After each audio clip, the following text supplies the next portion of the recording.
Bem, eu pedi que um amigo meu lesse uma parte daquelas aulas que tínhamos feito anteriormente, e eu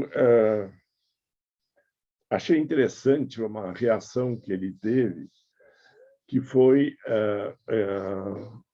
como ele é, no fundo, católico, né? Que ele estranhar que se discutisse coisas de religião, né?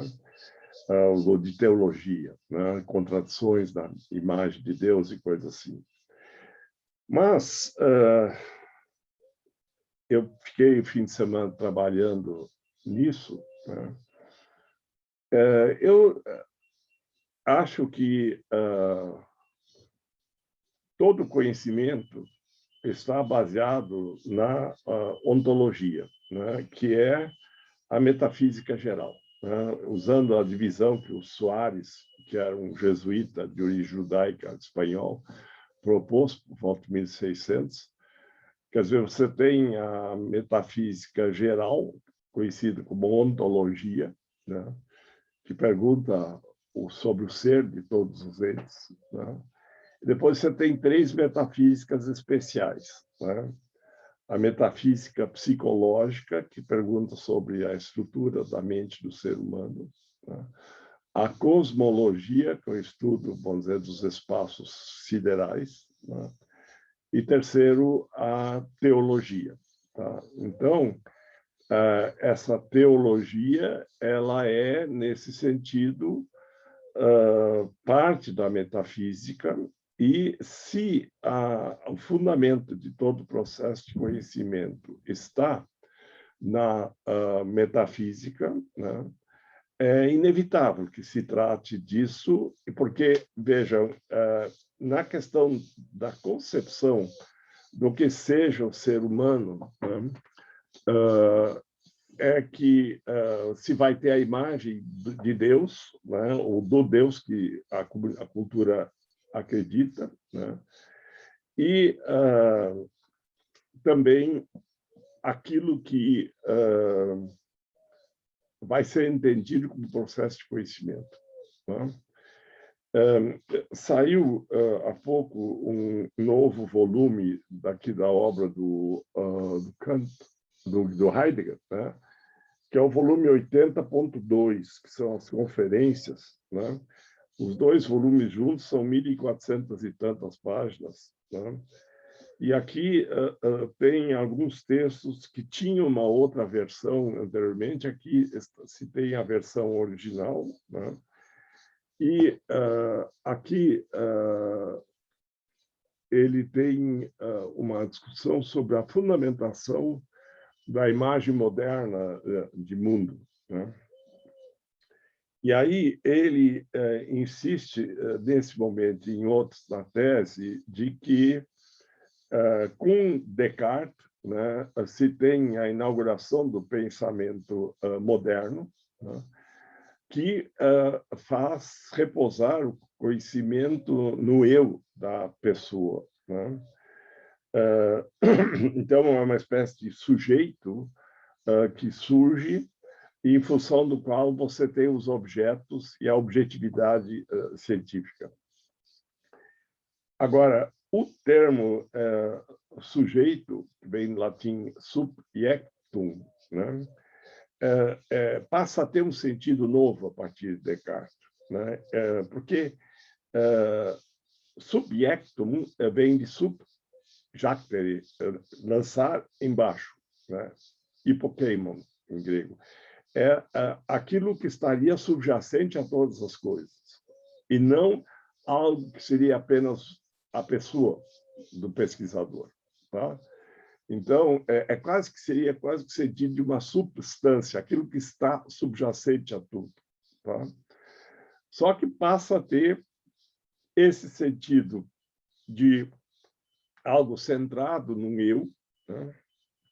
E o grande problema que se colocou para o século XVIII foi como superar a subjetividade do sujeito, né? Essa é a pergunta fundamental do Kant, né? Quer dizer, como é que fazer do sujeito um sujeito transcendental, né? Um sujeito em que o produto do conhecimento seja algo que seja válido além do horizonte dessa pessoa, né? E isso vale tanto para a criação artística quanto filosófica ou científica, né? E essa noção, né, levou um discípulo de Descartes, que foi Pascal, né, a ficar numa dúvida muito grande entre a crença e a razão. Quer dizer, no primeiro momento, a razão ainda era Deus. Deus é a razão de ser de todas as coisas. Esse sentido ainda se preserva em Leibniz, tá? E o Leibniz formula o princípio da razão suficiente, né? Nihil est sine ratio, né? Nada é sem razão, né? Agora, tudo tem, então, uma razão de ser. E é preciso descobrir a razão de ser das coisas, tá? E daí veio o princípio também da causa suficiente, aquilo que é o princípio explicativo das coisas. E com isso se desenvolveu a ciência moderna, a pesquisa moderna e a universidade moderna, que vai investigar qual é o ser dos entes nos mais diversos setores. E aí a universidade, por exemplo, tem que se multiplicar em setores para cada um se especializar num estudo do ente. Aí acontece o que para o Heidegger se tornou um problema fundamental, que é a questão do esquecimento do ser. É o nome que ele dá para isso, né? Por quê? Porque a ciência moderna se volta para os entes particulares e quer saber tudo sobre um pouco. Quer dizer, o Pascal tinha previsto esse problema. Ele, na matemática combinatória que ele desenvolveu, né, um dos pensamentos dele, ele diz que tem gente que sabe pouco de pouco, né, que é o débil mental, né? Tem gente que sabe um pouco de tudo, que é o generalista, o que tem cultura geral. Tem aqueles outros que sabem tudo de um pouco, que são os especialistas, né? E haveria uma figura que saberia tudo de tudo, que seria Deus, tá? O onisciente, tá? Então, você botando lá tudo e pouco, tal, você combina os quadrados, tal, entendeu? E aí você tem essa formulação do Pascal, sendo que esses pensamentos dele, eu não sei se vocês já leram, mas deveriam ler, eles são realmente primorosos. Aqui no Brasil não se estuda isso suficientemente, né? Eu tive a sorte de fazer um curso com o Paul Deman em Yale sobre isso. O Pascal era um gênio matemático geométrico, né? Ele inventou a máquina de calcular, ele inventou boa parte da matemática combinatória, ele tem teoremas matemáticos que ainda hoje são válidos, né? Ele acompanhava o pai na reunião de cientistas, quando ele tinha 16 anos de idade, etc., e já foi logo integrando, fazendo parte do grupo e tal, né? Ele inventou, inclusive, a roleta, tá? A gente deve essas coisas a ele que nem sabe. Mas o problema da roleta, isso tudo era um problema metafísico, porque a roleta qual é a chance que você tem, né, num cálculo de probabilidades, tá?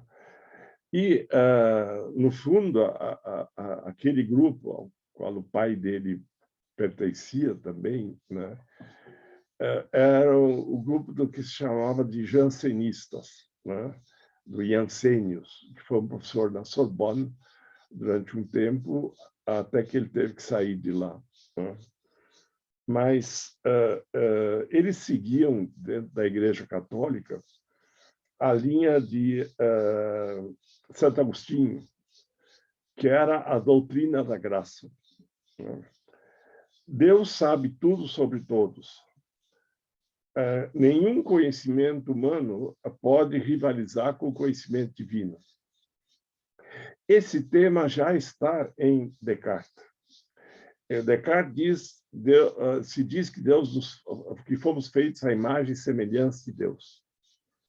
O problema é que essa imagem e semelhança que eu é para ter com Deus, eu, no máximo, sou uma caricatura. Porque Deus sabe tudo, eu não sei quase nada. Deus é eterno, eu vivo pouco tempo. Tá? Deus é todo-poderoso, o meu poder é ínfimo. Entendeu? Então, ou a formulação está errada, né?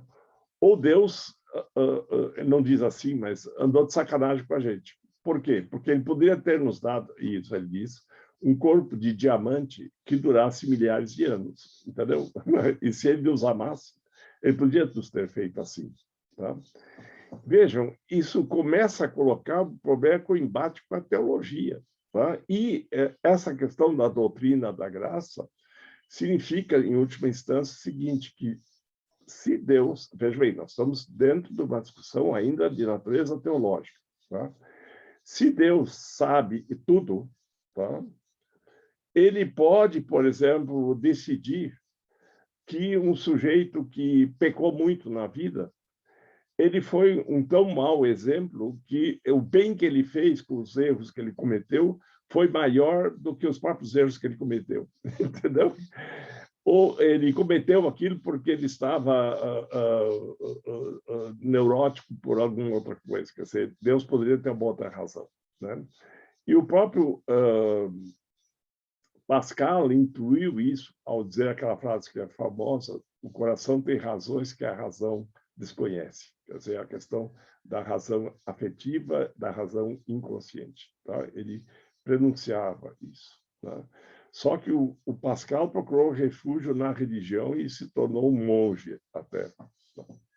Mas ele morreu com, acho que, 39 anos. Morreu cedo.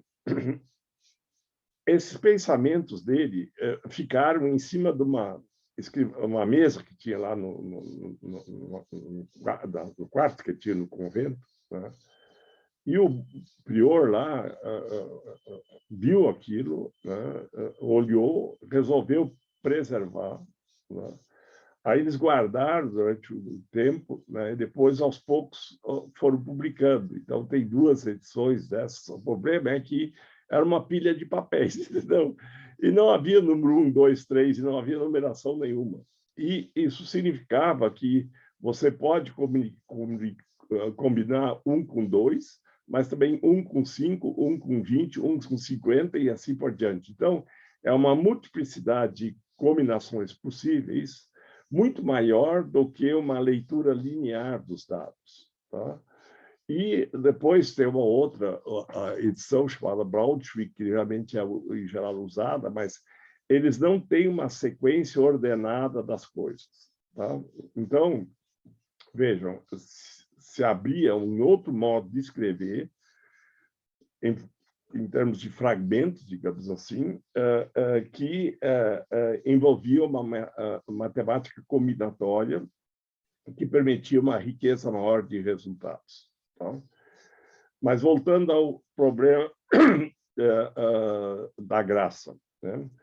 A questão é que se Deus é o que vai decidir se a alma merece ir para o céu ou para o inferno, né? O saber que o homem poderia ter a respeito de qual seria a decisão de Deus jamais poderia rivalizar com a decisão divina, que necessariamente teria de ser diferente da do ser humano, porque o ser humano tem uma inteligência limitada e uma percepção limitada das coisas. E aí coloco outro ponto. Nenhum ser humano poderia se contrapor à vontade de Deus, que é todo-poderoso. Tá? Só que esse Deus todo-poderoso, né, se ele vai decidir por si, nós, então, estamos entregues nas mãos de Deus. Entendeu? É a doutrina da graça. Quer dizer, alguns vão ser salvos, outros não. Tá? Os puritanos, em função disso, inventaram, a partir da parábola lá do Jó, né, que persistiu na crença em Jeová e acabou obtendo mais escravos, mais esposas, mais terras, mais bois, etc., né? De que o ser humano, que Deus visse bem, ele teria isso revelado na própria existência dele se ele conseguisse ficar rico. Tá? E aí, veja, você tem duas éticas que se formam nesse momento. Tá? Tem essa ética, vamos dizer, puritana, que atinge principalmente países como a Suíça, o norte europeu, a Inglaterra e depois os Estados Unidos, tá? Em que o sujeito tem que tratar de ficar rico, né? E para, digamos assim, ver que ele está bem diante dos olhos de Deus. Né? Isso levou ao desenvolvimento do capitalismo. Contrapartida a isso, se tinha aquela noção que aqui no Brasil, por exemplo, era muito difundida, de que é mais difícil um rico entrar no reino dos céus do que um camelo passar no fundo de uma agulha. Esse dito que eu ouvi muitas vezes na escola de irmãos maristas que eu frequentei, e ouvi muito em sermões dos jesuítas, ela é um erro de tradução, porque camelos, que eles traduziram por camelo, na verdade é uma corda grossa. Quer dizer que o camelo vai querer passar do fundo de uma agulha, não tem sentido. Né? O que tem sentido é você querer passar uma corda grossa do fundo de uma agulha, entendeu? Claro que se você for rico, você contrata alguém para desfiar a corda e vai passando fiozinho por fiozinho, entendeu? Você acaba conseguindo a saída, entendeu? Mas o erro de tradução é sintomático, quer dizer, é impossível. Né? Mas quem é que dá, então, o caminho para a salvação? É a igreja. Tá? Então, por exemplo, isso em termos de arquitetura significou que a conexão entre céu e terra dada pela coluna só era privativa das igrejas, das catedrais, não nas casas grandes, por exemplo, aqui no Brasil. Tá? Embora se tivesse já casas grandes, digamos assim, palacetes, mansões na Itália, Palácio e outros, com colunas. E na América Espanhola parece que houve casos com isso. Né? Bom, a questão é que se depende de Deus a gente ir para o céu ou não, e a gente não sabe, é uma espécie de aposta. Tá? E aí o Pascal não só inventou uma maquineta que mostrasse esse processo de apostas, e obviamente na aposta você tem pouca chance de ganhar e você não pode prever se vai ganhar ou não. Né? Ele fez uma famosa bet de Pascal, que é conhecida, a aposta de Pascal. A gente acho que já falou sobre isso. Falei com vocês sobre isso? Não? O raciocínio bem simples é o seguinte: se a gente vai ter uma vida depois da morte ou não, a gente não pode saber, porque só saberia quem estaria morto, né? E nunca ninguém voltou para contar. Então, matematicamente, a gente teria 50% de chance de ter e 50% de chance de não ter, na hipótese de 0 ou 1, ou sim ou não. Né? E, portanto, digamos assim, se você apostasse que não existe vida após a morte, você acabaria, por exemplo, depois da morte, percebendo que teria uma vida depois da morte, e aí você não estava preparado para enfrentar o Deus único e verdadeiro que estaria lá, que seria o Deus católico. Né? E aí você ia para os quintos do inferno. Né? Ou você poderia apostar que tivesse e não teria, e aí você não perderia nada, porque só teria perdido uma falsa esperança. Bom, vejam, a suposição nessa aposta é que a chance é de 1 para 2. Tá? O problema é que o pressuposto que ela não conta é que se acredita que haja só um único Deus verdadeiro. Essa é uma expressão muito católica, né? O único Deus verdadeiro, que é o Deus católico, né? Não é nem de outras versões cristãs, entendeu? Quer dizer, é o Deus único e verdadeiro. Tá? O que é uma contração, porque a Santíssima Trindade são 3. A Virgem Maria é uma divindade também, entendeu? Mas, em todo caso, o problema é que a humanidade já fabricou milhares de deuses, né? Então, a sua chance não seria 1 em 2, se você apostasse que teria, né? Mas 1 em milhares de chances, que poderia ou não haver. Entendeu? Quer dizer, poderia ou não você topar o quê? Novamente, multiplicaria por 2 o resultado. Então, a sua chance de acertar seria mínima. A resposta implícita de Nietzsche a esse problema foi de que, só para aparência de não ter nada para perder, na verdade, você passaria a ter a vida toda guiada por uma sequência de rituais, perspectiva de mundo, etc., ditados pela Igreja, em que você teria de fazer a negação da vida presente em função de uma vida futura, que era a única vida verdadeira, que é a vida eterna da alma depois da morte. Tá?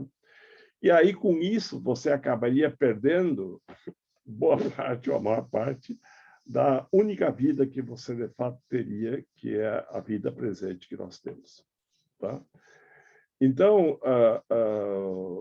para o Nietzsche, você teria essa perda total da sua própria vida, vivendo em função de valores inautênticos, de cerimoniais, etc.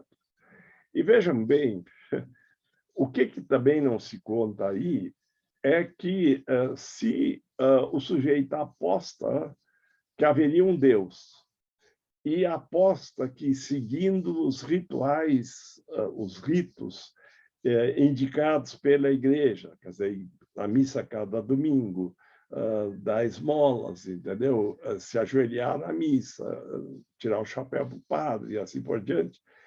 Se ele seguisse isso tudo, né, ele estava achando que, digamos assim, gastando 1 hora por semana, né, ele poderia ganhar a eternidade.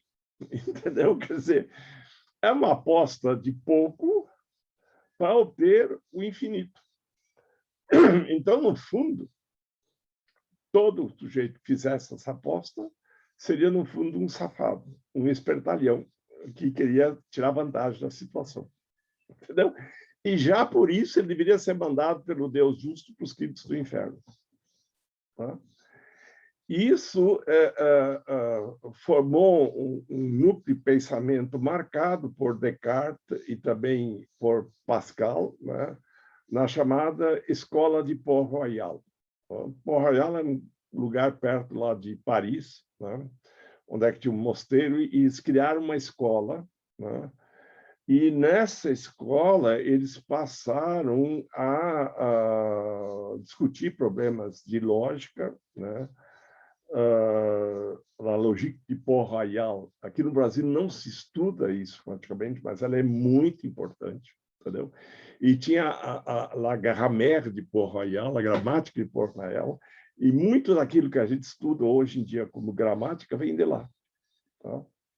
E, então, o que aconteceu? Uma das coisas que parece que aconteceu, a biografia não é bem clara sobre isso, parece que o coitado Pascal andou se envolvendo num acidente de uma carruagem e ele deveria ter se arrebentado todo, mas não se arrebentou. Mas o principal que se conta é o seguinte: ele tinha uma sobrinha, não sei se sobrinho ou sobrinha, filho da irmã dele, né, que ficou muito doente. A criança aí, não sei 12, 13 anos, ou coisa assim, foi desenganada pelos médicos. Aí inventaram que deveriam levar a criança lá para Port Royal para ser tocada por um espinho da coroa de Cristo que se acreditava que estava lá. E levaram a criança para lá, tocaram ela com esse suposto espinho, quer dizer, o espinho existia, mas se supunha que ele estivesse na coroa de Cristo. Né? Por todos os pareceres, e esses espinhos de Cristo estavam também espalhados em outros conventos da Europa. Né? Segundo a posição de botânicos, né? A coroa de espinhos de Cristo foi feita de madeira. Né? Quer dizer, depois de 1.500, 1.600 anos, ela já devia ter apodrecido há muito tempo. Né? Então, é impossível que houvesse um espinho da coroa de Cristo. Né? Mas se acreditava que tivesse. E o problema é que a criança ficou boa. Claro, em função da medicina que existia na época. Né? E o Pascal se sentiu muito atingido por isso e deve ter sido um dos motivos para a conversão dele. Quer dizer, ele antes era um homem de ciências, um matemático genial, um homem mundano que andava nas farras também, da aristocracia, da noblesse de Roma, que ele pertencia. Mas aí é preciso considerar a tensão política da época e a gente tentar entender o que isso aí significa. Isso não é contado no Brasil, porque nós, aqui no Brasil, fomos dominados pela parte mais reacionária da igreja e pelos jesuítas. Tá? Por exemplo, os meus irmãos maristas, da minha educação de criança, etc., nós tínhamos lá um mentor que era um jesuíta, né, um padre, e a cada semana, ou cada 15 dias, a gente era obrigado a ir confessar os pecados que a gente supostamente teria feito àquele jesuíta. Né? O ponto é que, vejam, a noção da doutrina da graça, que vinha lá do Jansenius, no fundo, tirava todo o poder da Igreja Católica. Por quê? Porque o Papa não tinha condições de se sentar na mesa com Deus e decidir esse vai para o céu, esse vai para o inferno. Entendeu? O Papa não tinha esse poder. E Deus nem precisaria ouvir o que o Papa teria a dizer. E muito menos o que um bispo ou um padre tivesse a dizer. Sabe? Na época, havia problemas que talvez você não imagine. Por exemplo, teve um monge lá que dizia que, e pregava isso nas missas, que o seio da Virgem Maria não dava leite para o menino Jesus. Dava uma substância divina, um tipo de fluogisto, entendeu? E o Pascal, com dois amigos de juventude, de adolescência, denunciou esse monge. Aí foi se queixar para o supervisor lá, o cara não ouviu, aí foram se queixar para o bispo e outras instâncias mais altas. E realmente houve um processo na época e o monge foi obrigado a se retratar. Então, mas, vejam, quem era o rei na França na época? Era Luís XIV, que era um soberano absoluto. Não havia constituição, não havia uma coisa. L'État c'est moi, o Estado sou eu, dizia ele. Né? Quem era o primeiro-ministro dele, basicamente? Richelieu, a vida toda quase. Depois Mazarino. Os dois eram cardeais da Igreja Católica. Só deu para entender. Sabe? Quem mandava mesmo na França era a Igreja Católica.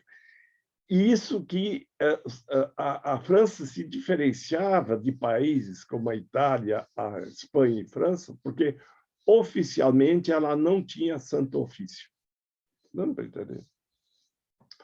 Mas os jesuítas passaram a exercer essa função e queriam acabar com aquele núcleo de subversivos da doutrina da graça da escola de Port-Royal. Tá? E tinha uma prima do rei Luís XIV que protegia aquele grupo. E uma das coisas que revelaria a necessidade de manter aquele grupo intacto seria que, no fundo, Deus teria decidido que o espinho da coroa de Cristo ficaria lá no convento de Port-Royal, né?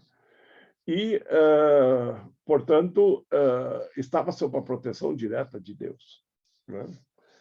Bom, enquanto essa prima do rei viveu, os jesuítas não puderam fazer nada. Mas assim que ela morreu, eles desencadearam uma perseguição. Eu, lamentavelmente, não fui lá. O professor Nelson Gomes foi lá uma vez. Destruíram boa parte, fecharam a escola, obrigaram os professores a se retratar, a renegar as ideias deles, ou botaram-eles na prisão, e alguns foram mortos. Entendeu? Foi uma devassa total, uma destruição total. Tá? Diz que, na época, o Pombal, que ainda não era marquês, né, era o embaixador de Portugal na França. E ele viu isso tudo. Por isso é que, quando ele assumiu o poder em Portugal, como primeiro-ministro, a primeira medida que ele fez foi expulsar os jesuítas de todo o território português. Tá? Só que os jesuítas eram os únicos que cuidavam um pouco de alguma escola aqui no Brasil. E ele, que era para ser o iluminista, não construiu uma única escola no Brasil e deixou tudo na pior. Sabe?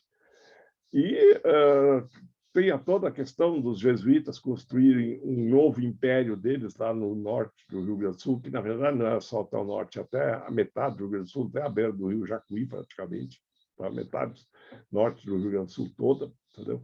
Depois, o norte da Argentina, Paraguai, as 7 missões, entendeu? Isso era um território jesuítico, o chamado Papa Negro, né? Uma posse territorial que eles tinham, sabe? Perto da minha cidade, lá, 20 quilômetros e pouco, lá, tinha uma redução jesuítica chamada Jesus Maria José. Pelo que me contaram, tinha 30.000 índios lá.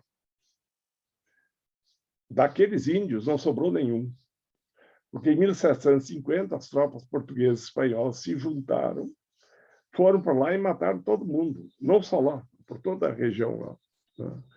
E o poema Uruguai, por exemplo, é a exaltação do genocídio como se tivesse sido um processo civilizatório.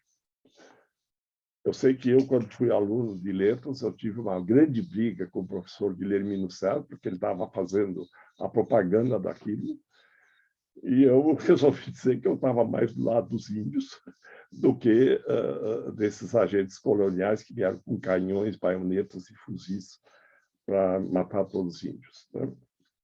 Isso aqui no Brasil não se fala, não se conversa, isso está varrido debaixo da ponte, né? Do tapete. Bom, então, tentando entender, né? Essa doutrina da graça foi muito perseguida, né? Agora, aqueles países que optaram pela versão, digamos assim, puritana da doutrina da graça, de que Deus mandaria sinais em forma de enriquecimento às pessoas, foram os países que conseguiram se desenvolver em termos de capitalismo, tá? E aqueles países que optaram pela noção de que, se você ficasse rico, você não entraria no reino dos céus, foram os que entraram pelo cano na história. Isso foi Portugal, Espanha e toda a América Latina, inclusive México. Tá? E esse problema nós temos até hoje. É um problema metafísico, é um problema teológico, tá? Que está lá atrás e não é discutido aqui. Tá? Então, em suma, nós temos essa proposição do Descartes, né, que levou logo à questão de como é que eu vou interpretar o mundo, né? E aí vem um autor que é Leibniz, que tinha contato com esse pessoal do Port Royal, né? Com Arnaud, principalmente, né? Lagarmer e Port Royal, né? La Logique de Port Royal, você pode encontrar. E eu devo ter por aí. Né? E essa, por exemplo, as 10 categorias de Aristóteles, né, foram reduzidas a 7 lá, que depois, na tabela das categorias do Kant, são 4 só. Tá? E essas 4 servem para definir a noção de belo e de sublime no Kant. Tá? Então, é preciso ter essa noção dessa evolução. Tá? E o Leibniz, que ainda era, nesse sentido, cristão, católico, crente em Deus, né? Teve que enfrentar o problema: por que o mundo não é perfeito? Né? E aí ele tinha a tese que o mundo, Deus fez o mundo o mais próximo da perfeição possível. O problema é o seguinte: o que está por baixo disso? Se Deus fez o mundo de tal maneira que os aristocratas têm todas as terras, o rei tem todo o poder, né? E o resto é o resto, né? É porque Deus assim quer. Então, no fundo, era uma ideologia conservadora, né? Que dominava todo o pensamento da época. E quem passou a questionar isso aí tudo foi, por exemplo, Voltaire. Né? Se vocês pegam os artigos dele, aí acontece uma porção de desgraças com a heroína lá. Né?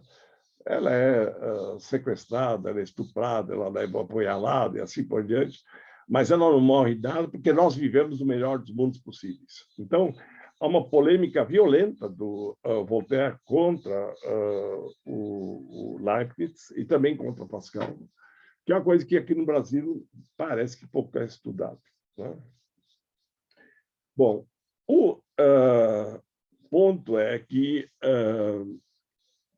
se com Descartes se inaugurou a filosofia moderna, né, ela é construída sobre a subjetividade que tudo julga e pretende se impor a tudo. Tá? E isso depois leva à noção de vontade de poder. Quer dizer, é diferente daquele dito grego de que o homem é a medida de todas as coisas, das que existem e das que não existem. Né? Ele é um metron, uma medida. Tá? Mas ele não é, digamos assim, o autor de todas as coisas. A relevância ainda está nas coisas. Tá? E quando o Leibniz propõe que é preciso descobrir a razão de ser das coisas, e depois escreve para o Christian Wolff de que é preciso também estudar as dimensões obscuras da mente, aí o Wolff desenvolve uma metafísica psicológica, onde é que ele começa a propor novas categorias para o estudo da mente humana. E, por exemplo, ele dá muita importância não só ao passado, questão da memória, mas também o que ele chamava de previsio, a previsão de coisas mais ou menos próximas, e a pressagício, a intuição obscura e imagética de coisas mais distantes.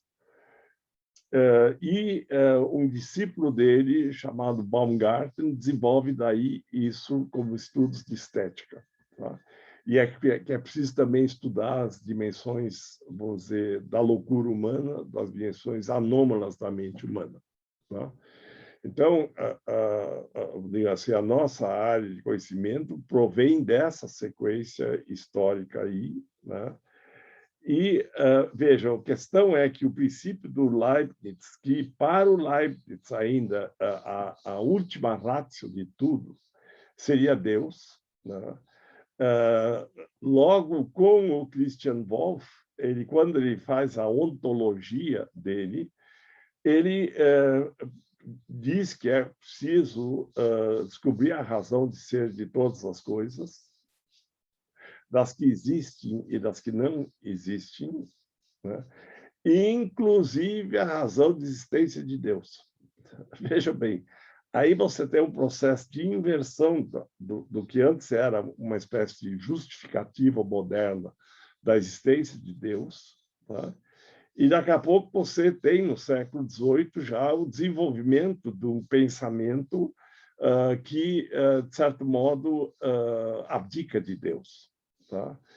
E tem, por exemplo, uma observação do Pascal em relação ao Descartes, já, dizendo algo assim como Deus ainda era para o Descartes uma espécie de hipótese inicial para explicar a origem das coisas, mas da qual ele gostaria de se livrar com um piparote, quer dizer, né, jogar fora, né, não examinar mais.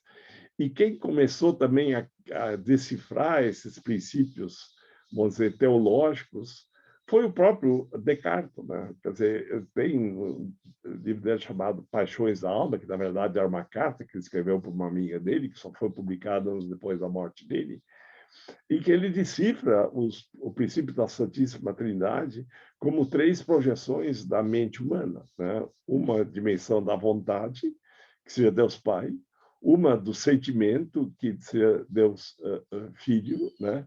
E uma do saber, do entendimento, que seria o Espírito Santo, né? E depois o Kant e outros vão seguir isso aí também, né? Então, veja, a questão é saber se esse princípio da razão de ser das coisas, quer dizer, qual é o ser dos entes, né? Essa é a pergunta que o Aristóteles tinha colocado lá na metafísica dele, né? Ela como que submergiu durante toda a Idade Média, na medida em que a escolástica, nos seus vários momentos, ela fez uma coisa que para o Aristóteles seria inviável, que é você ter uma espécie de um ente que fosse o ser de todas as coisas. Quer dizer, mais de uma vez, Aristóteles diz nenhum ente pode ser o ser, porque cada ente é aquele ente que ele é. E ele não é, portanto, o ente que ele não é. Ele não é o outro ente. E, portanto, nenhum ente pode ser todos os entes. Nenhum ente pode ser o ser de todos os entes. Mas, na formulação, por exemplo, que Santo Tomás de Aquino tem de Deus, né? Deus é aquele que contém em si mesmo a essência de todas as coisas, como ideias puramente formais, tá? Para Platão e Aristóteles, não tinha sentido em falar em algo puramente formal. Tudo que tivesse forma teria materialidade, tudo que tinha matéria tinha algum tipo de forma, e não existiam coisas puramente formais, porque elas não seriam nem coisas, tá? E o fato de existirem na nossa mente não significa que elas não tenham uma materialidade na nossa mente. Só que o Tomás de Aquino dizia: eu não acho admissível que se pense que possa haver um órgão dos sentidos na mente humana que pense as coisas, tá? Então, esse ser absoluto estaria na mente divina. E eu vou, sabe, fazer uma outra hipótese aqui agora, que, embora o São Tomás de Aquino tenha dito, que é tantas vezes repetido, e que não vem só dele, né, que a veritas adequatio rei et intellectum, né, e, na verdade, o que ele estava pensando, no que ele realmente acreditava, é que a veritas já existia antes na mente divina. E, portanto, você, a rigor, só precisava descobrir o que estaria na mente divina. E, para isso, se tinha um texto sagrado, que era a Bíblia, que dava essas pistas para o que estaria na mente divina. E por isso que a teologia era a ciência das ciências. Então, no fundo, a adequação não é entre o intelecto humano e a coisa. É sim descobrir o que estaria no intelecto supremo, que seria Deus, e aquilo que a coisa seria. É essa correspondência a descoberta. E essa correspondência é que servia para orientar, por exemplo, os artistas do Renascimento, para eles fazerem as catedrais, as esculturas, as pinturas, etc. Porque mesmo até uma coisa como, por exemplo, a descida de Cristo da cruz, ou a noção da Pietà, por exemplo, né? Que a gente já tomou mais vezes como exemplo, ela era decorrente de uma noção de que isso já estava tudo previsto desde toda a eternidade na mente de Deus. Tá? Então, os teólogos orientavam Rafael, Leonardo da Vinci, etc., que também eram católicos, eles tinham ouvido isso na família, na escola, nas igrejas que eles frequentavam, os serpões, eles ajoelhavam quando a campainha tocava, tal, entendeu? Né? Então, eles não eram simplesmente forçados a fazer isso, não, eles eram crentes católicos. Tá? E, vejam, aí se tem uma transposição dessa ideia para o âmbito da obra de arte. Né? Então, é por isso que eu estou sugerindo a alegoria como uma figura estratégica para entender esse movimento, porque a alegoria é a representação concreta de uma ideia abstrata. Tá? E essa ideia abstrata estaria na mente divina. Tá? Enquanto que, por exemplo, quando o Hegel vai retomar a noção de ideia, ele vai dizer que a ideia não é abstrata. Tá?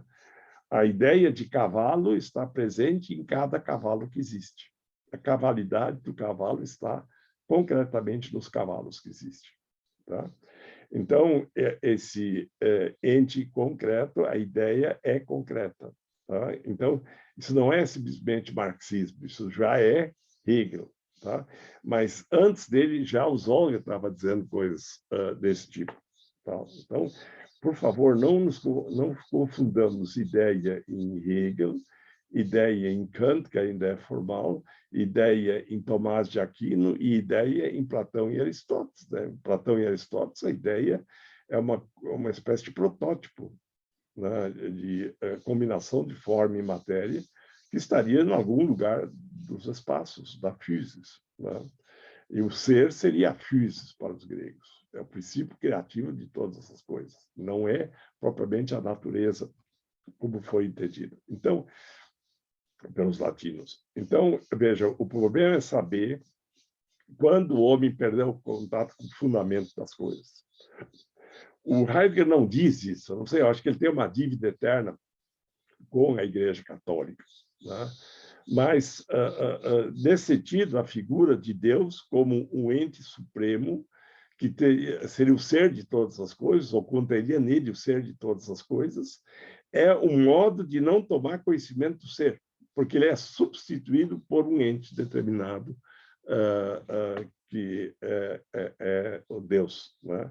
E por que eu falo de um ente determinado? Porque esse Deus católico, né, ele tem essas 4 características de qualidade, quantidade, modalidade, finalidade, né?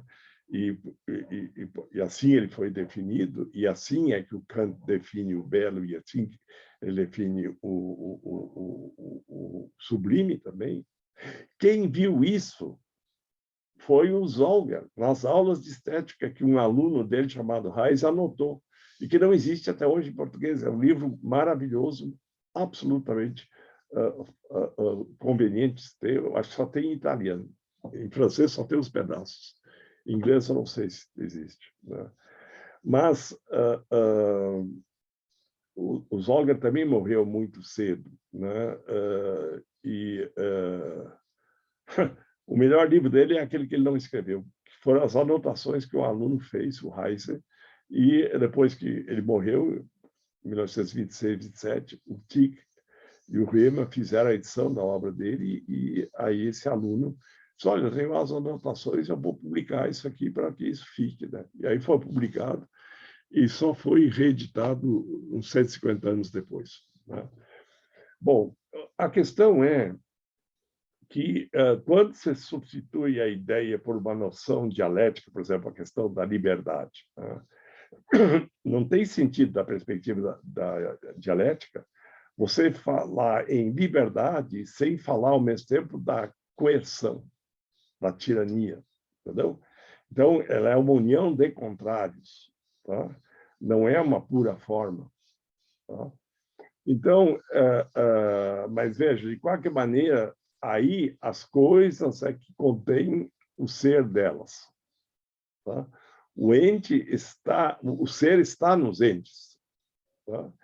Isso é constitutivo para a pesquisa da ciência moderna, mas ela, digamos assim, ela reparte a realidade do mundo em territórios. Então, tem um setor que estuda o mar, tem outro que estuda os rios, tem outro que estuda os lagos, outro estuda os astros, outro estuda isso ou aquilo, ou tem um determinado tipo de metodologia em que você estuda, digamos assim, aparentemente as mesmas coisas, mas, vamos dizer, o que essa coisa é para a física e o que ela é para a química são resultados bastante diferentes, tá? Mas, de qualquer maneira, a ciência moderna fica preocupada em descobrir qual é a razão de ser dessas coisas diversas e como é que elas funcionam, por que elas são como são. Então, o princípio da causalidade, que no primeiro momento, lá por Leibniz, foi pensado em termos de que Deus é o primeiro motor, é a causa de todas as coisas, né? Daqui a pouco eles passaram a examinar as coisas como tais e não precisavam da hipótese de Deus para pensar como é que as coisas evoluem. Houve uma célebre palestra lá em Paris, no século XVIII, sobre o movimento dos astros, né? Segunda metade do século XVIII, em que, de repente, quando terminou a palestra, o sujeito perguntou lá, mas, e senhor conferencista, onde é que ficou Deus nessas suas hipóteses sobre as leis do movimento dos planetas, da Lua, e do Sol, e da Terra, etc. Ele diz, olha, Deus é uma hipótese que eu não achei necessária para trazer para a nossa explicação aqui hoje, tá? Então, houve, nesse sentido, uma espécie de esquecimento do ser, mas Deus já era também um esquecimento do ser. Isso o Heidegger não diz, tá? Mas acho que ele deveria dizer, tá? Por quê? Porque se substituiu o ser por um ente determinado, tá? Com as características que só ele tem, tá? Então, eu não sou Deus, porque eu não tenho as características de Deus. Nenhum de nós é, entendeu? Né? Agora, claro, nosso presidente acha que acha que ele é um enviado de Deus, uma espécie de corporificação de Deus, tal, então chama-se Messias, sabe?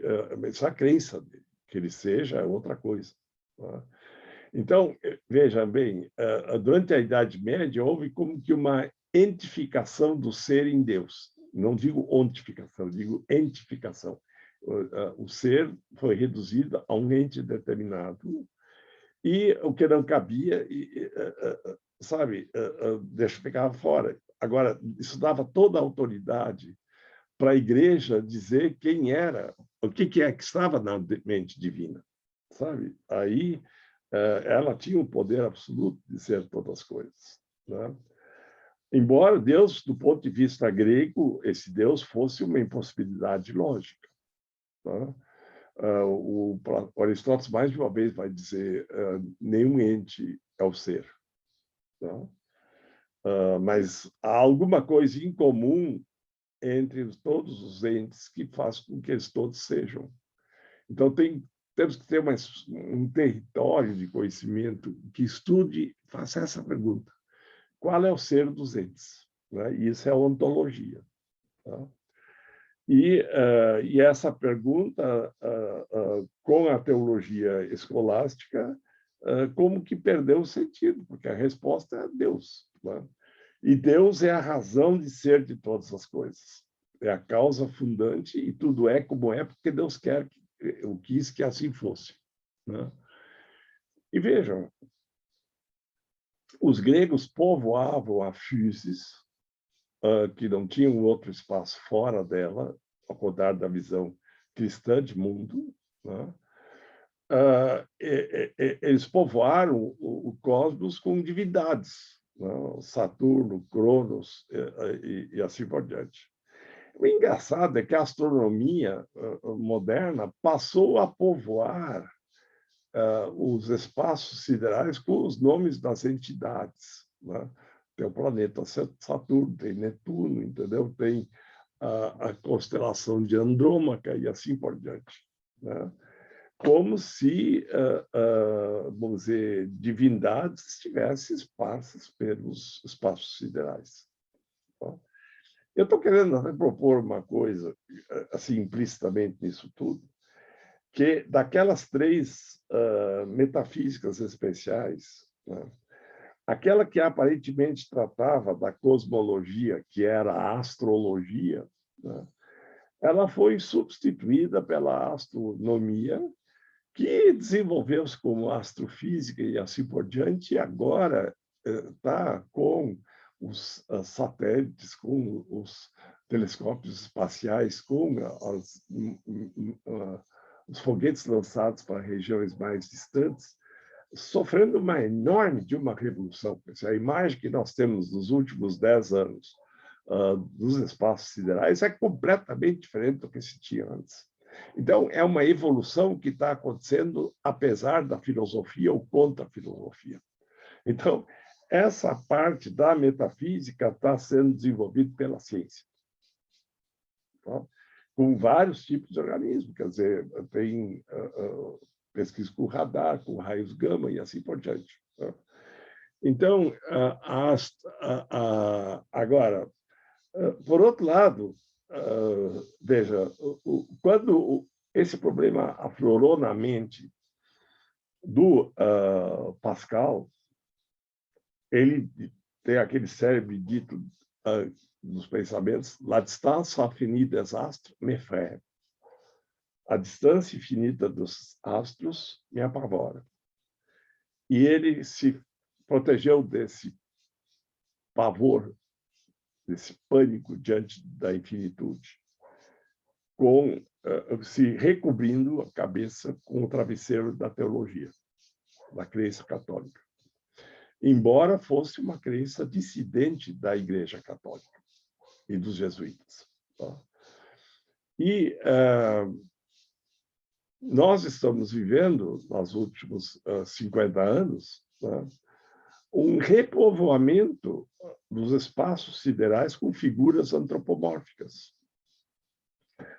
Só que essas figuras, embora eu esteja aqui usando antropomórficas, elas precisam ser o mais distantes possíveis do modelo primário delas, que é o ser humano. Então, vocês têm figuras aparecendo de tudo quanto é formato, assim, com olhos em cima, olhos embaixo, 6 olhos na face, entendeu? Rabo ou não rabo, entendeu? Quer dizer, a hipótese é de que uma espécie mais desenvolvida poderia ter surgido de diferentes tipos de animais. Então, se surgiu do lagarto, então vai dar um outro tempo diferente do que um descendente dos primatas, como os macacos e gorilas, entendeu? Então, vejam, essas entidades, né, como que povoam os espaços siderais, se projetam guerras entre os bons e os maus, entre a força e os inimigos da força, né? E vejam, a constelação mais próxima parece que está a 8 anos-luz da Terra. Isso parece pouco, mas o problema é que o ano-luz é 300 mil quilômetros por segundo durante todos os segundos de um ano. Isso é muita distância. E não há maquineta humana que consiga chegar a essa velocidade. Só que nesses filmes se aperta um botão mágico e o milagre acontece. né? Se finge ter uma tecnologia que não existe. Ela esconde a noção da imensa solidão do homem diante de tudo e do todo. Então, e o ser humano não quer saber dessas distâncias. Ele não quer tomar conhecimento da absoluta solidão dele num pequeno planeta, num sistema estelar menor como é o sistema solar. Tá? Mas, por exemplo, para o Pascal, né, o ser humano é um caniço que pensa. O caniço significa que ele se dobra quando tem um vento forte, né? Não é um carvalho. Tá? Então, ele se submete ao poder. Mas significa que ele depois pode se reerguer e ficar de pé de novo. Tá? É um caniço, mas pensante. Tá? E outra formulação que o monge teve, que não é bem católica, né? Que o homem é um antra, um entre. O homem tem a abertura pelo telescópio para o infinitamente grande e para o infinitamente pequeno pelo microscópio. E esses dois aparelhos já estavam começando a existir na época dele, né? Claro que depois evoluiu muito, né? Mas com esses aparelhos, o homem abre o leque de percepções dele para o infinitamente grande e o infinitamente pequeno. É como se um homem fosse um grau zero dessa abertura, mas ele podendo abrir para um lado e para o outro. O problema é que, digo assim, entre o infinitamente grande e o infinitamente pequeno, será que o zero é o ponto médio? A rigor não pode ser. Por quê? Porque não há um meio entre infinitos. Outro problema, por exemplo, na época, está numa das correspondências do Leibniz. Quanto é mais um, menos um, mais um, menos um, mais um, menos um, até o infinito? Infinito é igual a quanto? Você vê a resposta mais um ou menos um, e ele diz, bom, a resposta poderia ser 0,5. Mas, na verdade, seria, então, um movimento intermediário entre mais um e menos um, né? Porque mais um, menos um é zero, mais um é um, menos um é zero, entendeu? Ficaria nessa oscilação que é fundamental hoje para todo pensamento computacional. Mas o problema é que o 0,5 seria a negação da infinitude, porque a infinitude seria uma sensação do infinito e do movimento. Tá? Então, não poderia ser nem um, nem menos um, nem zero, nem meio. Tá? Bom, então, vejam, nós temos aqui, né, uma série de hipóteses com que nós teríamos de trabalhar, né? E me parece que um dos processos de evolução dessa questão aí toda, assim, uma subjetividade que passa a dominar o mundo, seria, nesse sentido, reconhecer Deus como uma projeção humana em que a onipotência e a onipresença de Deus seria o sonho do ser humano de ser assim também, ser a imagem e semelhança desse Deus que ele mesmo criou. Tá? Essa noção, né, que não é mais bem católica, né, seria uma espécie de projeção para os caminhos da história. Né? O problema é que, no fundo, a espécie humana é a primeira espécie de animal que consegue alterar o clima do planeta inteiro. E ela conseguiu gerar, na era atômica, um arsenal de armas atômicas que seria capaz de destruir toda a vida na Terra, sabe? Quer dizer, a pergunta na época da Guerra Fria era saber qual é o lado que lançaria a primeira bomba e se haveria alguém que iria sobreviver disso tudo. Né? Aí uma resposta que eles encontraram foi que as baratas sobreviveriam. Né? E aí você poderia imaginar, daqui milhares e milhares de anos, uma evolução da barata para gerar novamente uma espécime mais desenvolvido, né? Mais inteligente. Né? Isso você tem já na science fiction. Por exemplo, no MIB, né? Man in Black, né? Aquela figura que vem de outras galáxias, tal, que é um enorme de um inseto. Né? Então, a evolução das espécies do Darwin tem alimentado essa ficção toda. Né? E nós temos que prestar atenção sobre o que está acontecendo aí por baixo. Né? Então, veja, quando o Kant, no final do prefácio à Crítica do Juízo, ele diz que tende a nos parecer verdadeiro aquilo que se corresponde à nossa vontade, né? Vem com a sugestão que o mundo seria mera representação da vontade, né? Que foi o que o Schopenhauer desenvolveu. Então, e vou fazer um intervalo